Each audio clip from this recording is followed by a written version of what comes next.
Substance. Podcast stupéfiant. Bonjour à tous, bienvenue dans Substance, Dina Douyeb et le Speedball, épisode 1. Dans cet épisode, Dina Douyeb, musicienne et productrice, va nous raconter son parcours avec les drogues. Un parcours qui commence dans les années 70 pour s'achever dans les années 90 et qui alterne attirance et répulsion. Dina Douyeb a écrit 2 livres sur le sujet, Speedball, une histoire illustrée des drogues, et Cannabis, entre diable et bon Dieu, qu'elle a coécrit avec l'avocat Vincent Cohen-Steiner. Raconter son histoire n'est pas facile pour elle, pas du tout même. Elle a hésité assez longuement, craignant notamment que son témoignage puisse apparaître comme de l'incitation, alors que ce n'est franchement pas le cas, vous l'entendrez. Mais elle a finalement accepté, car elle considère que témoigner est fondamental et que son expérience peut être utile à diffuser, notamment auprès des jeunes générations.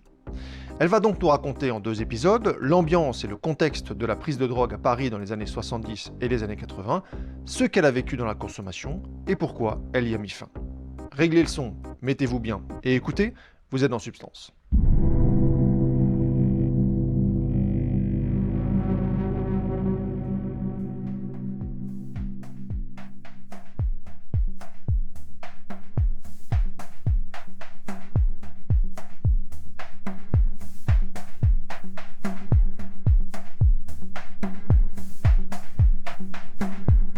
Ok, donc alors, je m'appelle Dina Douyeb, je suis née en Tunisie en 1961.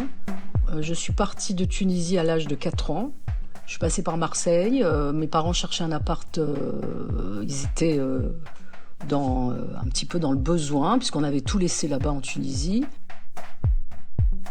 Et on est arrivé en France en 1964-65 et à Paris à peu près en banlieue, exactement, en banlieue parisienne en 1965. Dans le Val-de-Marne, voilà.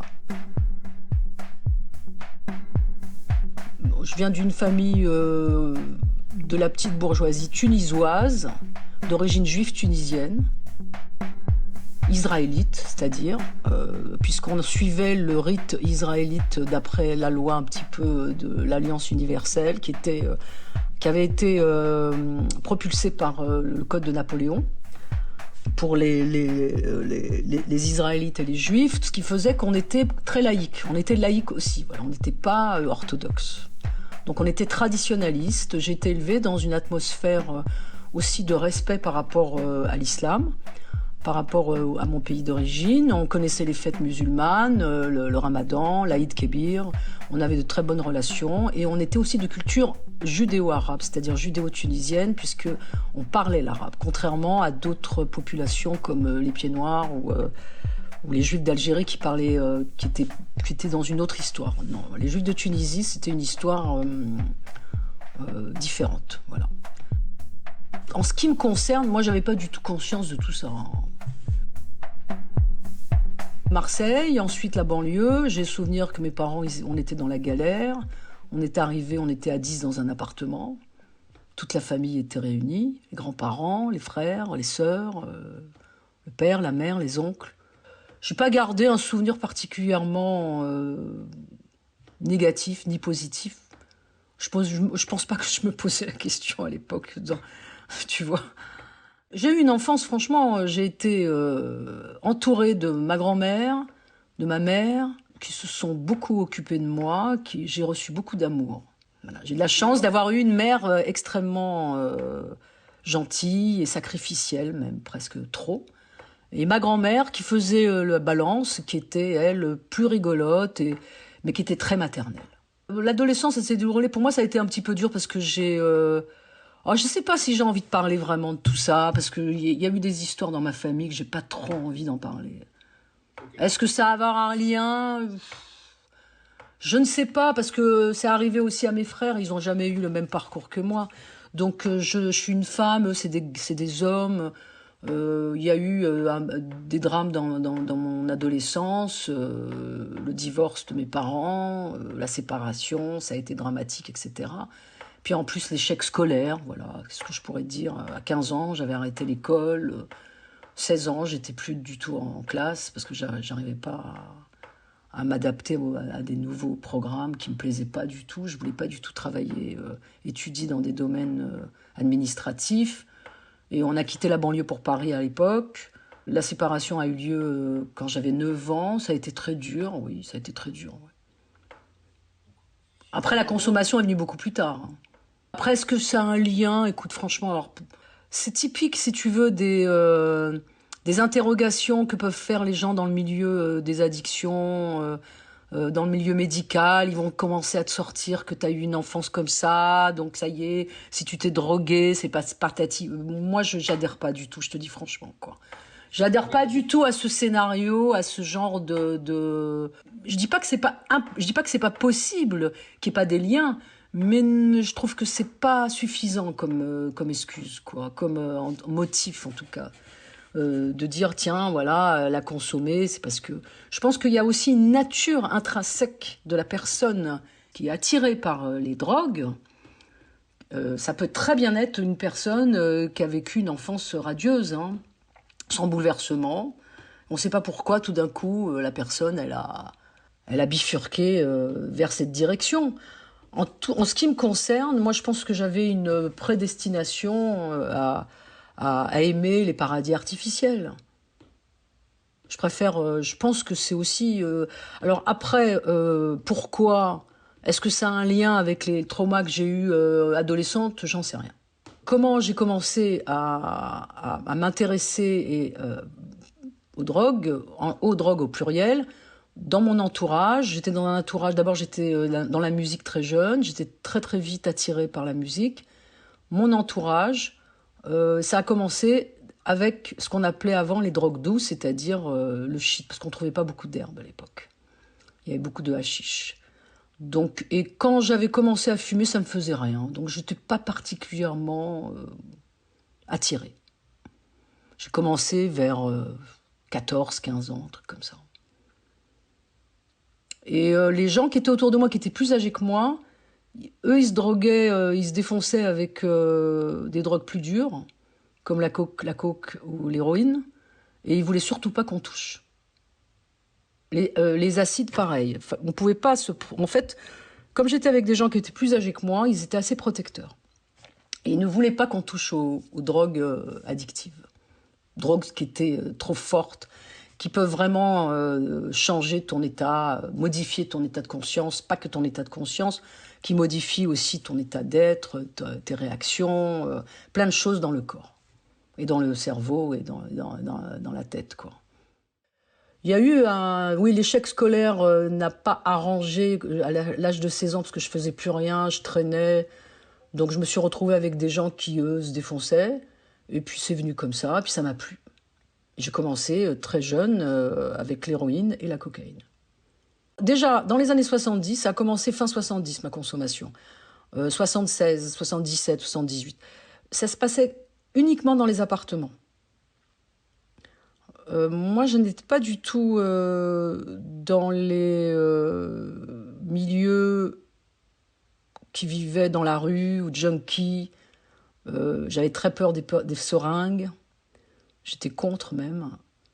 Ça me faisait peur. Il y avait quand même des gens qui le faisaient autour de moi. Moi, j'étais pas du tout attirée par ça. Donc, je consommais, je me défonçais. Oui, ça a commencé par le sniff, et en petite quantité. Mais comme j'étais pas encore accro, donc c'était occasionnel. Ça me plaisait parce que c'était... il y avait un côté anxiolytique.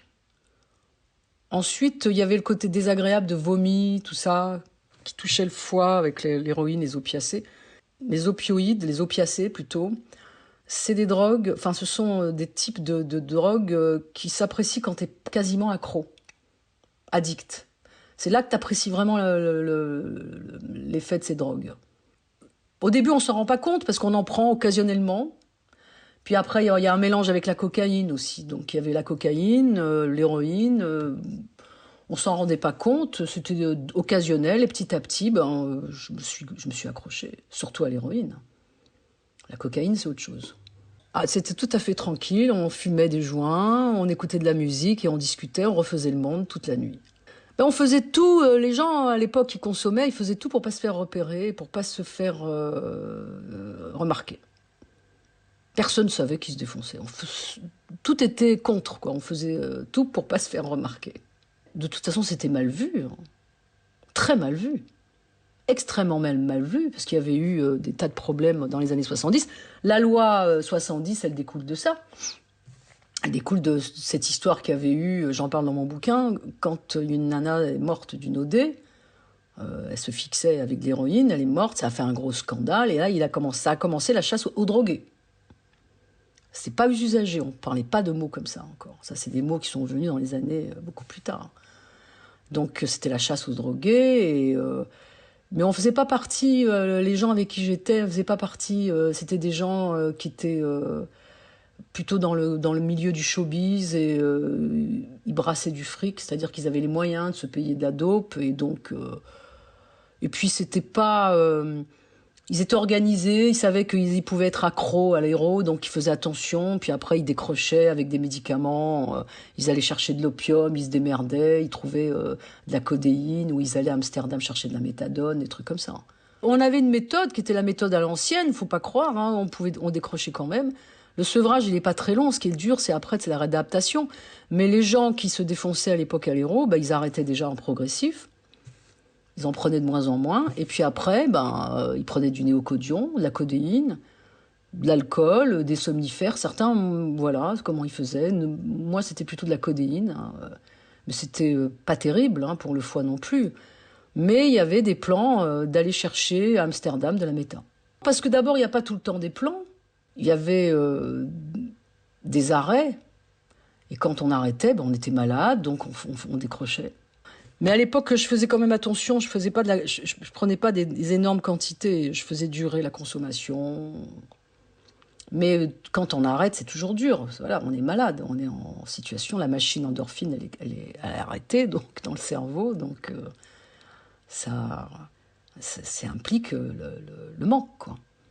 La qualité de l'héroïne était très bonne à l'époque. C'était de la marseillaise ou de la thaïlandaise, donc c'était pas de la marron dégueulasse, ce qui faisait qu'on s'accrochait encore plus vite.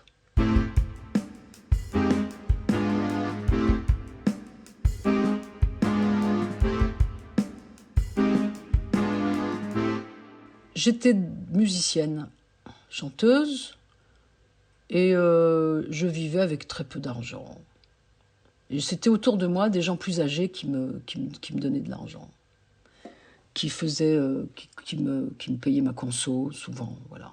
Disons qu'il y avait une idée comme ça que les gens dans la musique se défonçaient, parce que tous les groupes de l'époque se défonçaient, c'était la grande mode, que la contre-culture, elle passait par la drogue, c'était par les drogues, comme je dirais, voilà, les drogues, vraiment les drogues, c'est-à-dire l'acide, le speed, l'amphétamine, le cannabis, hashish, héroïne, cocaïne. Mais comment on faisait ? On se défonçait à plusieurs, on était solidaires les uns les autres. Alors, il y avait le côté un peu désinhibant, avec l'héroïne, cocaïne, ce qui faisait que c'est vrai que ça aidait un petit peu à décomplexer plein de trucs. Puis c'était une époque aussi très effervescente, hein. Il se passait beaucoup de choses au niveau de la musique, il se passait beaucoup de choses au niveau de la culture en France, qui était avant que le socialisme débarque, avant 81, et jusqu'à le début du socialisme après. Donc le début du socialisme, ça enclenche une nouvelle période, surtout la deuxième période des années 80, fin 80. Je pense qu'on était très attachés à des rêves, et qu'on pensait vraiment que la culture des drogues, c'était une culture essentielle pour pouvoir vivre en dehors de la société, en marge de la société. Et que le droit de prendre des drogues, c'était pour nous pas naturel, mais légitime. On ne comprend pas pourquoi on ne pouvait pas se droguer, fumer un joint, prendre une ligne de coke, alors que les gens allaient fumer leurs cigarettes et boire du whisky ou du vin rouge ou du vin blanc dès le matin. Donc, qu'est-ce que ça m'a apporté ? Ça m'a fait rencontrer des gens avec qui je suis restée amie. Ça m'a fait rencontrer des gens avec qui je suis plus du tout restée amie. Ça m'a ouvert des possibilités avec des gens qui avaient les mêmes addictions, on va dire. Ça nous a rapprochés, mis en contact avec des milieux peut-être que je n'aurais jamais pu être en contact avant. Ça rapprochait et ça éloignait des deux côtés, en fait. Parce que quand on veut sortir de cette addiction, on s'éloigne des gens qui sont dedans. Parce qu'on se pousse les uns et les autres, bien sûr. Le problème, c'est l'addiction. Et après, dans quel état ça vous met ? C'est pas au début, c'est au bout de X années que ça commence à devenir, voilà. C'est un vice quelque part, hein. Moi j'ai pas peur de le dire, ça s'est transformé en vice. Ouais, ça dépend des drogues. Par exemple, la coke et l'héro, les gens qui prenaient de l'héro seulement, ils se mélangeaient pas tellement avec les gens qui prenaient de la coke, parce que les gens qui prenaient de la coke, ils aimaient pas trop les gens qui prenaient de l'héro, parce qu'il y avait beaucoup de junk. Il y avait des gens qui ne supportaient pas l'addiction, qui ne supportaient pas la consommation et qui partaient en live. Moi, j'ai jamais été trop loin parce que d'abord, je me fixais pas. Mais c'est vrai qu'au début, on se rend pas compte qu'on est pris dans un tourbillon. C'est quand on est vraiment au niveau très, très accro qu'on commence à voir à quel niveau de déchéance on peut arriver. Donc, c'était social au début jusqu'à ce que ça devienne asocial.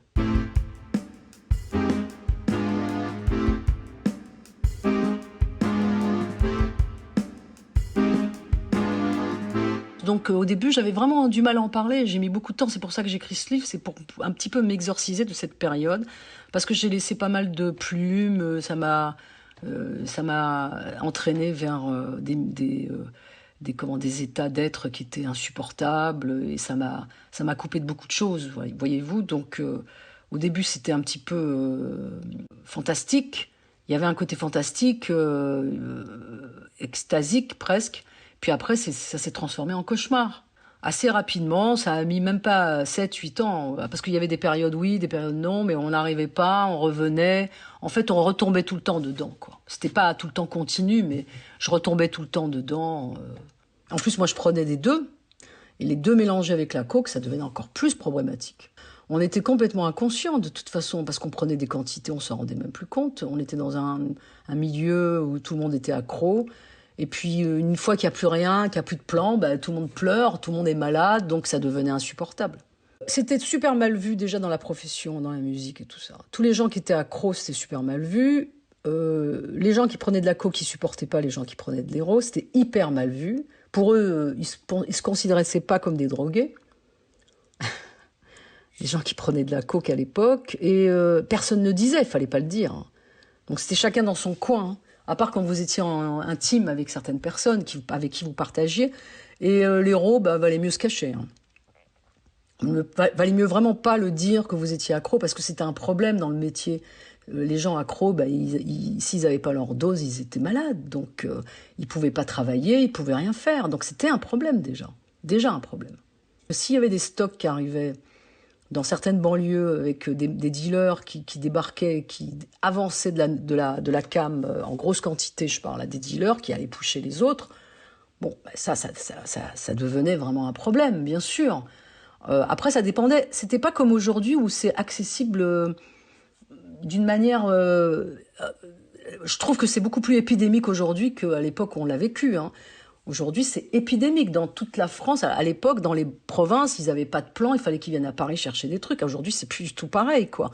Donc, c'était encore assez... pas alternatif, mais c'était quand même... c'était pas encore des narcotrafics comme aujourd'hui, quoi. C'était pas du narcotrafic comme aujourd'hui. C'était que des petits mecs qui ramenaient chacun de leur...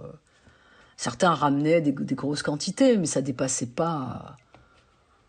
Il y en avait, ça dépendait des plans que vous aviez, parce que c'était pas facile d'avoir des plans, des connexions, vous voyez ?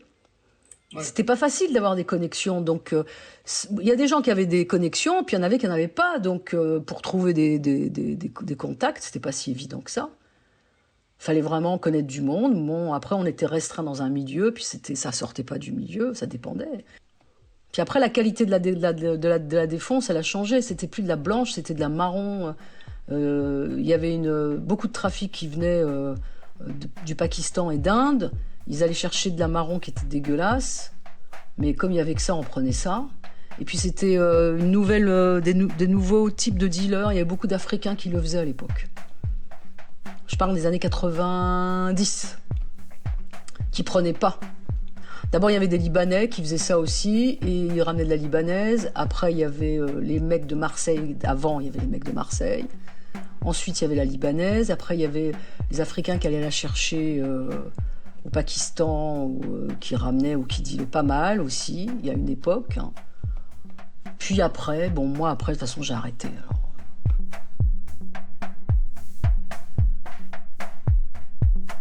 Et c'est du processus qui a abouti à l'arrêt de l'héroïne et de la cocaïne que nous parlera Dina dans le prochain épisode. Avant de partir, je vous rappelle que vous pouvez soutenir le podcast grâce à une page Tipeee dont vous trouverez le lien en description. La prochaine fois, on parlera donc de la sortie de la consommation, mais aussi de l'influence des drogues sur la création musicale et des 2 livres de Dina Douyeb. D'ici là, portez-vous bien.